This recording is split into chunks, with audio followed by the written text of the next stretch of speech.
যারা আক্রমণ করছেন, সরকার আমাদেরকে তাদের মুখে অসহায়ভাবে ফেলে তারা কি করছেন জানি না। আমি ব্যক্তিগতভাবে বাংলাদেশের নাগরিক হিসেবে এই সরকারের প্রতি ভীষণভাবে ক্ষুব্ধ এবং আশাহত। আমি জানি না যে আমাদের এতগুলি বাচ্চা যে মারা গেল, তাদের রক্তের উপর দিয়ে তারা এই সিংহাসনে গিয়ে বসলেন, তারপরে তাদের এই আচরণ, এটা একেবারে আমাদের বাংলাদেশের মানুষের সঙ্গে এটা অত্যন্ত একটা কি বলবো প্রতারণামূলক আচরণ।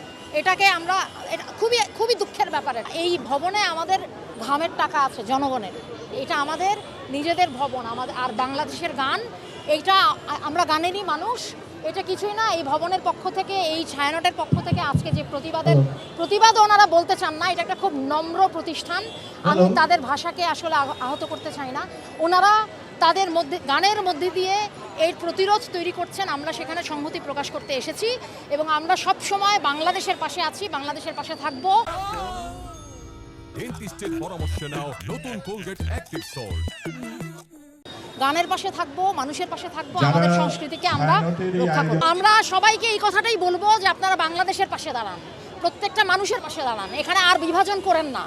অনেক কিছু হয়ে গেছে। বাংলাদেশ মানে ৭১, বাংলাদেশে মানে ৯০, বাংলাদেশে মানে ২৪, বাংলাদেশ মানে ৫২, বাংলাদেশে মানে হিন্দু মুসলমান, পুরুষ নারী, চাকমা বম সবাই। এই কথাটা খেয়াল রাখবেন এবং সরকারের দায়িত্ব প্রত্যেকটি মানুষের দায়িত্ব নেওয়া, ছায়ানটের দায়িত্ব নেওয়া, বুলবুল একাডেমির দায়িত্ব নেওয়া, উদীচির দায়িত্ব নেওয়া, ডেইলি স্টারের দায়িত্ব নেওয়া, প্রথম আলোর দায়িত্ব নেওয়া, প্রত্যেকটা মানুষের দায়িত্ব নেওয়া, প্রত্যেকটা ভবনের, প্রত্যেকটা গাছের, প্রত্যেকটা নদীর দায়িত্ব এই সরকারের। প্রত্যেকটা জায়গায় আমি মনে করি তারা এই মুহূর্তে ব্যর্থ এবং আমরা জনগণ, আমি সেই জনগণের একজন মানুষ হিসেবে আমার ক্ষোভটাকে প্রকাশ করছি। এটা আমার অধিকার, এটা আমার অধিকার এই ক্ষোভটাকে প্রকাশ করা। কিন্তু দুঃখের বিষয় হচ্ছে ক্ষোভ প্রকাশ করে কোনো লাভ হচ্ছে না। আমরা পুলিশের কাছে বা প্রশাসনের কাছে যে নিরাপত্তা চাই সেটা আমরা এখনো পাইনি। সেটা আজকে আপনাদের সামনে এখানে প্রকাশ করে গেলাম। ওনাদেরকে আরও অনেক মানুষ বান্ধব একটা সরকার হিসেবে দেখতে চাই।